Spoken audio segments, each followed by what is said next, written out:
Hello, welcome to Now Tell Us. I'm your host, Anthony Mwerore. At Now Tell Us, we have guests who come and tell us stories. They come and educate us, they come and inspire us. And always we are having great guests. And today is no exception. We have a great guest. And let me ask you a question. Have you ever been in front of a gun? Have you ever been kidnapped? Have you ever faced criminals, robbers who pinpoint you with a gun? Now, that's an experience that our today's guest is going to tell us about. And so, without taking one more minute, I want our guest here as quickly as possible. So, here we go.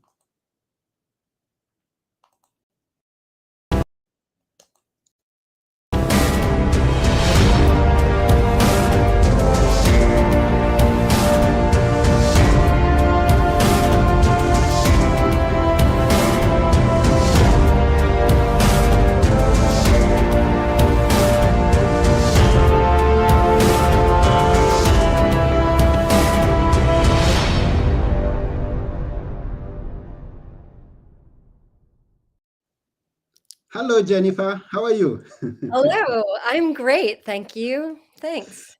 Yes, so our guest today is Jennifer Steil. Welcome to the show, Jennifer. Thank you so much for inviting me. Yes, it's such an honor to have you here.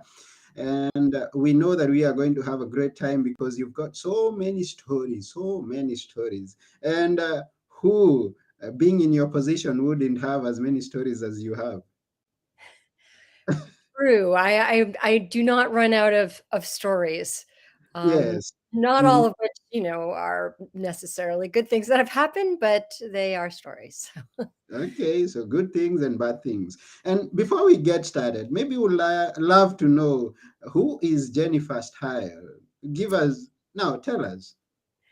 I am a writer. I'm a novelist. I'm a memoirist. I am occasionally a journalist. I was a journalist for many years. And before that, I had a career in the theater as an actor.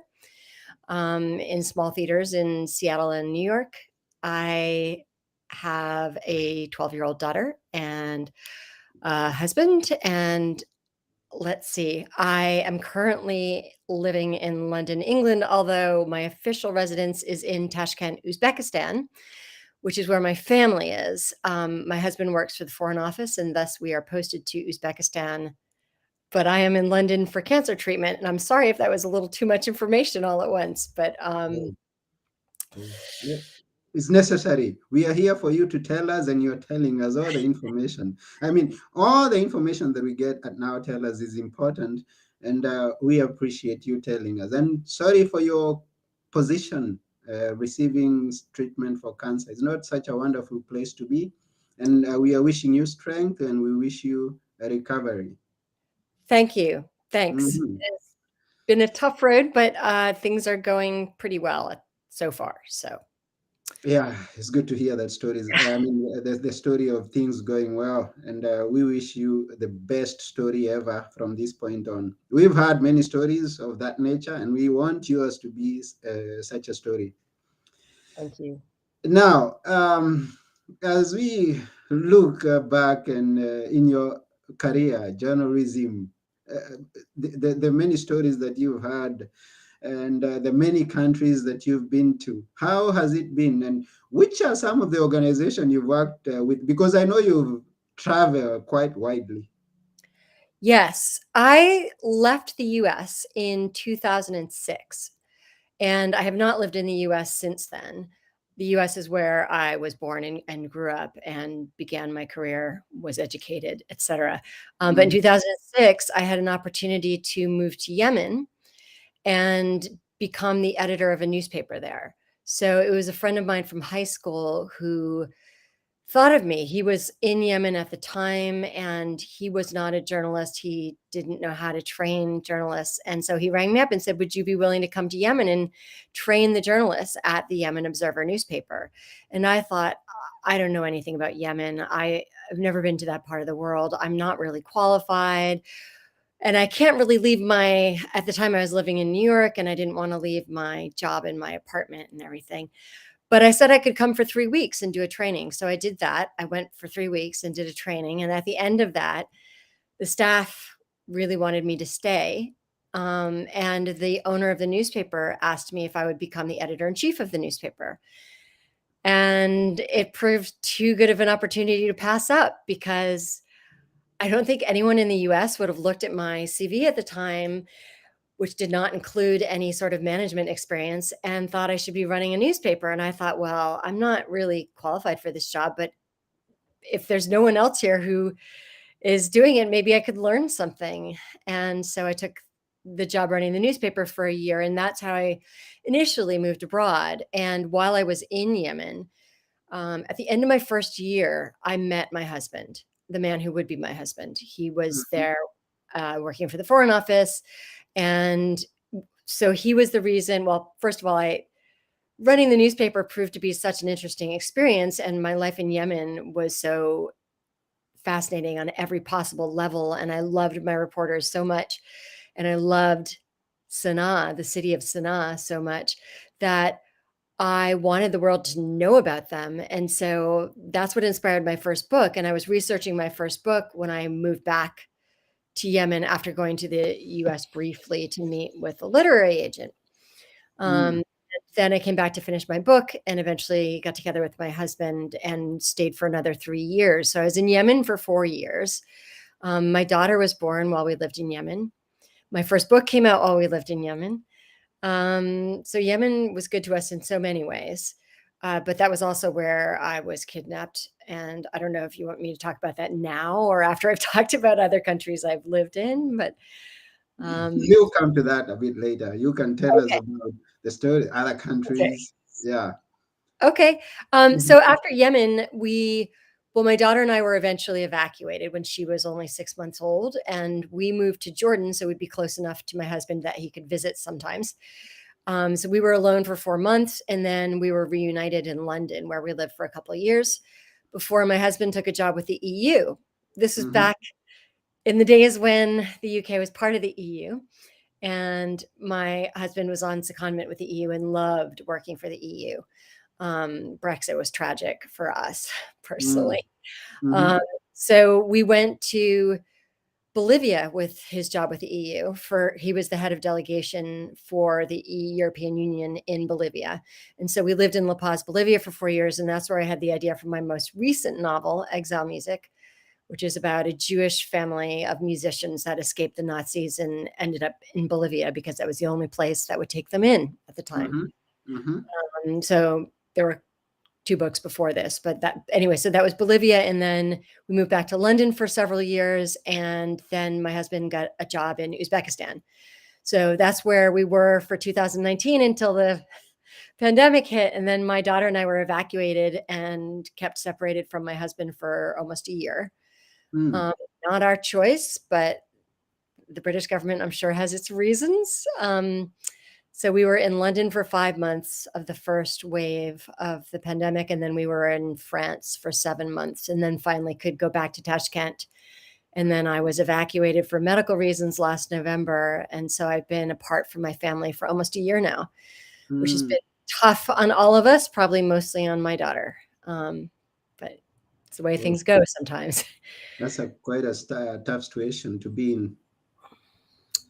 Yes, I think, I mean, we've been managing as best as we can. My husband has been coming back and forth to try to look after me, and friends have really stepped up and come to visit me and help me during times when I can't get out of bed or when I just have got out of surgery. So I've been really fortunate that I have a wonderful community around the world. Most of them aren't here, but they have come here to help me, and that has been a Mm. privilege.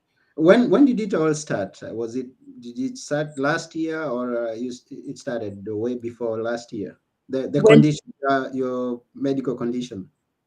So I'm in treatment for ovarian cancer, which was discovered in February and confirmed in April. So I didn't really start This treatment, year? yeah, this year. Okay. Mm-hmm. So I came to London initially for a different medical issue, and accidentally they discovered that I've probably had this cancer for several years. Um, Mm. but I think a lot of women, especially women my age, if you have abdominal problems, they say, "Oh, it's just your age. It's just menopause. It's just stomach issues, or you're just hysterical." So if there are women out there listening who have stomach issues, and you don't know why, it might be worth getting a blood test for ovarian cancer, just to rule it out. Hmm. And yeah, it's always encouraged when people hit, especially women, hit the age of 40 and above, they constantly do some checkups year in and year out so that they can uh, be diagnosed early if they have something, some condition of that kind. Yes, I mean, unfortunately, there's no regular testing anywhere, for ovarian cancer. There's regular testing for cervical cancer, but not ovarian cancer. Ah, Um, okay. I get the so difference. Mm-hmm. yeah, I mean, and so doctors, I kept seeing doctors who said, "Oh, you have gastritis," or something like that, and it wasn't until I finally saw a woman who said, "You know what? We should test you for this." Mm-hmm. Um, so I was lucky that she finally did figure it out. So now I can, I've had surgery. I'm in the middle of my fourth round of chemotherapy, so I still have a few bits of hair, but but um, yeah. But we are glad that you can still afford a smile, even going through what you're going, and also be available for such a show. We thank you. I think this is I mean, this in a way, this is one of the best things for me. This is a kind of medical treatment as far as I'm concerned. It just keeps me focused on, my work, connecting with other humans, and it helps me feel better about everything. So thank you. Yeah, because one of the ways to get depressed is sit alone, think all day long, and not do nothing. So when you're with people, when you're communicating, you're appearing, you're having conversations with people, it's healthy, I believe so. True. True. Yes. Yeah. And then we come to writing. When did you start writing? At what point did you start writing? I started keeping a diary, a journal, as a very small child, from Mm-hmm. probably the time I learned how to write. And I did that with erratic success over the years. But I kept a journal for most of my life, but I wasn't thinking of myself as a writer, even though I kept up this practice of keeping a journal. Mm-hmm. Um, I was very keen on becoming an actor. And so I majored in theater as an undergraduate and worked in the theater for many years. And it wasn't until I'd been working for about 4 years and I was getting really tired of the roles that I was constantly playing. They weren't really challenging me in any way. I was always playing, this is when I was in my 20s, so young. Um, Young, innocent ingenues, or, the prostitute with the heart of gold. I wasn't playing paleontologists or rocket scientists or someone with a brain. Mm-hmm. And so I think I started writing because I just had things I wanted to say that none of my characters were saying. And I started taking classes and then went back to graduate school for creative writing, and got a master's in creative writing. And then thought, I'm still going to be waitressing because I haven't yet published anything. And so I went to journalism school at the Mm-hmm. Columbia University Graduate School of Journalism, and that gave me the ability to actually earn a regular paycheck as a journalist. So I worked in newspapers and then magazines for many years. And Mm-hmm. I'd always wanted to write more short stories and to maybe write a novel someday. And it wasn't until I moved to Yemen that I found a story that was really worth telling. Okay, we've gone back to Yemen. Now let's hear the story. Okay. So Mm-hmm. I I lived in Yemen for about 4 years in total. Mm-hmm. And I have to preface this story by saying that Yemen was absolutely the friendliest, most hospitable, kind, warm culture I've ever been welcomed into. Mm-hmm. So for 3.5 years, I had been greeted everywhere I went in Yemen with "Welcome to Yemen, we love you," and I would be greeted like this every time I left my house, and people, total strangers, would invite me for lunch, and it was just their normal hospitality. And these were people with no money, no material possessions. They just had generous hearts, and they would welcome you as part of their family. And I felt very fortunate to be in this environment. So because I'd been hiking around Yemen for 3.5 years. I'd been hiking all over the place. So I wasn't really worried until one day, about 3.5 years in, I was 6.5 months pregnant with my daughter. I knew she was a daughter at that point, but I didn't know anything else except for that she was in there. Mm-hmm. And I went hiking with a group of women I hadn't been hiking with before. There were four of them from four different countries. So a Romanian, a Brit, a French woman, and a Norwegian woman, and me. And our only common language was French, so we were mostly speaking French. But so we'd been hiking into the hills for 2.5 hours, and we'd stop to sit down and eat. And I had a bodyguard with me because the British Foreign Office required me to have one. And I was with these other women. So at some point in our meal, we heard a group of men join the guards who were slightly apart from us. But I thought, well, that's just normal because Yemenis share all their food. They're very generous. We always shared our food wherever we were. And so I thought the guards were just meeting the people who live nearby. Mm-hmm. But then I looked up, and one of the men had an AK-47 pointed at me. Mm-hmm. And we all kind of leapt to our feet, and we thought maybe we're trespassing and we should just get off the land. We don't want to be on trespassing. And so we started to move. And at that point, my bodyguard said, no, he called me in particular and said, you need to come here. And while it's counterintuitive to walk towards someone pointing an AK-47 at you, I was told to always do what my bodyguard told me to do. And my bodyguard was Yemeni and thus understood the culture, understood what was right to do in a situation. And so I walked towards the man who turned out to be the sheikh, the leader of the local tribe.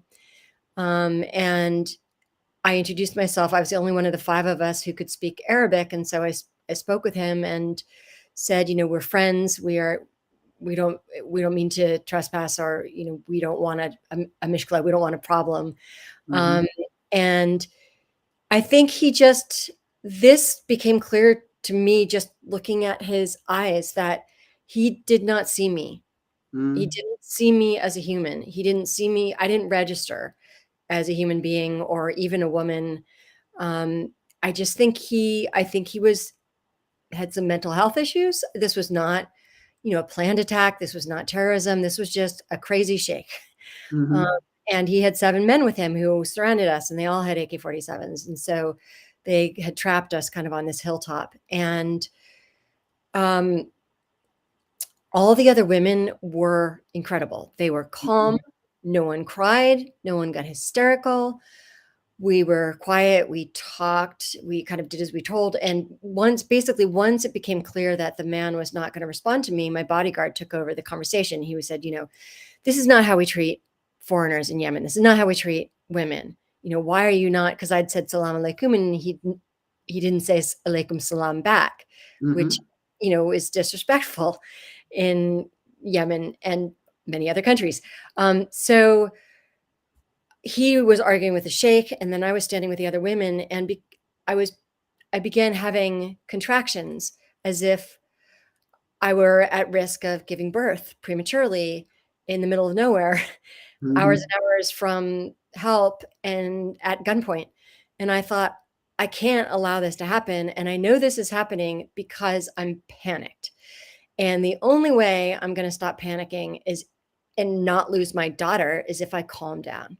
And I'm not good at calming myself down, but I was like, I need to find some way to calm myself down. Otherwise, I'm going to lose my child. So I had been doing some yoga.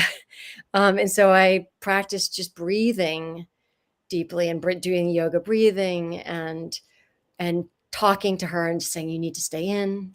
I just kind of like a little chant, stay in, stay in, stay in. It's not safe out here. And in the meantime, I also called my husband, and usually he didn't answer his mobile phone when he was at work because for security reasons, they all had to leave their phones outside the embassy. But that day he happened to be having a meeting at home. He answered his phone. He happened to be with some Yemeni security people. And so immediately he managed to get in touch with the Minister of the Interior and get that minister on the phone with the sheikh who was holding us, and who started negotiating our release, but they didn't want to let us go. So it took kind of most of the day. And so the sheikh would say, okay, you can go. And we'd start to walk away, and then he'd say, never mind, you can't go. And they'd all, and, at one point they tried to kind of corral us into a house. And I thought, we can't be inside. That's probably bad. That will end badly. And fortunately, my bodyguard, because he was trained, like, knows you do not pull a gun. He had weapons, but you don't pull a gun unless someone else does it first. And Okay. there's imminent risk. And so, because if he'd pulled a gun, the Yemenis would have shot us. That's what would have, everyone would have died. And so, fortunately, he was restrained. And he managed to do the negotiations with the sheikh. In fact, he got an award from the British military for saving my life. Mohammed Al-Jaber is his name. And so we were there for hours until finally they did let us walk away. And I'm not 100% clear on what allowed them to let us go. Because this was immediately after 9 foreigners had been executed in the north, like lined up and shot. And that's what I assumed was going to happen to us. And I think, the fact that I was pregnant is the only reason I was able to stay calm, because I was so worried about losing my baby. And so it also made me realize, like, when I rang my husband, he didn't get emotional. He didn't say, oh, sweetheart, I'm so sorry you've gotten yourself into this situation. That must be terrible. He said, is Mohammed with you? Do you have a satellite phone? Put me on the phone with the sheikh, blah, blah, blah, just straight to work. And so that experience, I think, was formative in a lot of ways for me. But just in terms of, panic is pretty much never a useful emotion. And we do feel it when we're in situations like this. But learning how to bring our anxiety levels down and not to panic is the only thing that allows us to kind of function as human beings. And I think that's an important life skill. And the older I get, the more important it is to kind of find ways. And that was kind of the first time I was ever able to kind of lower my anxiety level in a really difficult situation. And also these women, I could not have been held hostage with better people. They were amazing. They'd lived all over the world. I think some of them had been held at gunpoint before. And so they were able to kind of touch me on the shoulder reassuringly and, try to joke about things while the men were arguing over our fate. But we did eventually escape. And my husband didn't cry, but the head of his bodyguard sure did, because he was so worried that, I think he was worried he'd lose his job if he lost me, so anyway. Wow, what a story and a lesson therein. We have got the lesson therein. So whoever is listening, really got something from me. And at this point, let me appreciate all the people who are watching us from wherever it is that you are watching us. We have Asim Riasat, who is hearing from Bangladesh and many other places. I know people watching and listening. We Hello, appreciate. Marcine. Hello. Yes, hi. We appreciate and we love feedback. And for those of you who may not know where to get this episode after we are through, it's going to be on nowtellus.com. You can always go to nowtellus.com, listen to this episode, past episodes, and future episodes, and all the podcast platforms that you can get to listen to. It's going to be available. And we keep going. So that was quite a story. And this is what turned into a book. What is the title of the book once again? So, all right. So that book was my second book. That kidnapping inspired my second book, which is called The Ambassador's Wife. It is not a memoir. That book is a novel, but it starts with a kidnapping. That is it happens very much like it happened to me. So I started with that scene because I already had it written down, because the Foreign Office required me to write an account of exactly what happened to us. So I'd written it down, and then I thought, hey, I'm a writer. I should do something with this. So I started thinking, what if they hadn't released me? What if I weren't pregnant, but what if I left a child at home?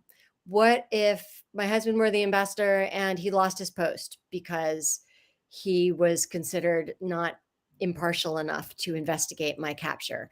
Mm-hmm. What if, I were in a country on the verge of civil war? What if they held me somewhere very far away with a nearly impassable road during the monsoon season? Things like that. So the novel progressed from those questions, and I started writing it pretty much 2 weeks after my daughter was born, Okay. because there's only so much time you can spend changing diapers, and I needed to be working. I'm a worker bee. I'm a worker person. I need to be doing things, and so um, that's why I started writing The Ambassador's Wife, and it ended up ultimately becoming. I mean, there's a lot of in that book about art and freedom of expression, and also East-West relations and the ways we get each other wrong culturally, and white savior complex, and all kinds of stuff like that. But Mm, it's a novel. I mean, the rest of the book is not my experience. It's fictional. okay. Yeah. Oh, wonderful. And I know people are going to look for that. We are going to tell them how to get it if they want to. And I believe they do. And how many books have you written so far? Well, I've published three. So my first one was called The Woman Who Fell from the Sky, which is a memoir about just 1 year of my life, which is the year running the Yemen Observer newspaper. Mm-hmm. It was such a fascinating year of my life, that I felt, and again, as I said earlier, I felt that people in the U.S. They didn't know anything about Yemen. They didn't know Mm-hmm. anything about what Yemenis were like, and the media was always referring to Yemenis as terrorists, and that was not my experience, right? Mm-hmm. So I wanted them to know my reporters, the people I lived with, the people, my neighbors. I wanted them to understand the country better and the people better, and so that's what compelled me to write that first book. And Mm-hmm. then the kidnapping inspired the second one, and then our move to Bolivia inspired the third one. I have finished a fourth one, and I have a fifth one halfway written. So it's been tough this year to keep writing, but I have not as much as normal. But writing for me is also a kind of therapy and a way of coping with what's happening to me. So Hmm. Yeah, keep going, keep going. We need those stories, and we are glad that you are sharing us and sharing them with us. Now, if people want to get those books or even connect with you to continue enjoying that beautiful smile, how can how can they reach you? well, they can reach me at my website, jennifersteil.net. So that's Jennifer is JENNIFERSTEIL.net. Thank you for putting that on the screen. And you can find my books anywhere books are sold, pretty much. So you can find them on Amazon. You can find them at if your local independent bookseller doesn't have it on the shelves, you can ask them to order it. You can buy it at any other online retailer that sells books. If you're listening in the US, bookshop.org has my books, as well as any independent bookstores. I think the UK also has bookshop.org. There's probably a UK in it somewhere. You can also find me on Instagram, Jennifer F. Steil. You can find me on Twitter at JF Style 7. And I'm also on Facebook. You can just search for me by name, and I should turn up. There aren't very many of Jennifer Stiles out there. So Mhm. Beautiful, wonderful. So if you want to connect with Jennifer, go to www.jenniferstyle.net and connect with her, get the books, and or just be a friend. Just be a friend. yeah, that That's would be nice. awesome. Yeah, then we really thank you sharing your time with us. Now, I heard you speak Arabic, you speak French. What other language do you speak? Or Spanish. oh, Uh, my English is passable. Uh, mhm. I have to say though, my Arabic is so rusty. It's been so many years because after spending 4 years learning Arabic, I then had to learn Spanish when I moved to Bolivia, and my Arabic fell out of use. And you know how it is when you don't use a language. Mm, But I hope someday, maybe next time I'm in an Arabic speaking country, it will come back to me. Same, but Probably speak French the best, but also Spanish passably well. I speak no language as well as my husband and daughter, who speak many languages far better than I do. But Hmm. And I know we have so many stories that we would want to cover, even hearing them in different languages, but that could be for another day. How do you say bye bye in Spanish? adios, Adios. Ah, that's an easy one. Oh, I have used that. I've had that before. hasta So luego. very soon we are going to be saying adios. But before that, would like Jennifer to leave us with a few words that we should always remember. What are they, Jennifer? I suppose my words you should always remember are find a way to live for a time in a place that challenges all your assumptions about the world and the way you were raised and the beliefs in which you were raised. I think it doesn't have to be a different country, it could be a different part of your country. But I've found it really useful in terms of developing a broader perspective to live in countries that challenge everything I believe to be true. And I it stretches me, and so I recommend it. Hmm, that's a good recommendation. So, for all those of you who are hearing and you've never been in a different part of the world or different part of your country, now this is a challenge from Jennifer. Just do it. Just do it. And as my mother used to say, those who don't travel think that it's only their mother who cooks well. Yeah, go and find out some other cooking styles elsewhere. True, there's a lot of good food out there. Yeah, yeah, Jennifer would tell us that. And that's about it for today. We've been having Jennifer, and we really appreciate your sharing. We wish you all the best in everything as you keep going just as you're going. Thank And you very much. yes, I've been your host, Anthony Moirore, and together with our guest today, Jennifer Steil, we are saying bye for now. Adios. Adios. Yeah.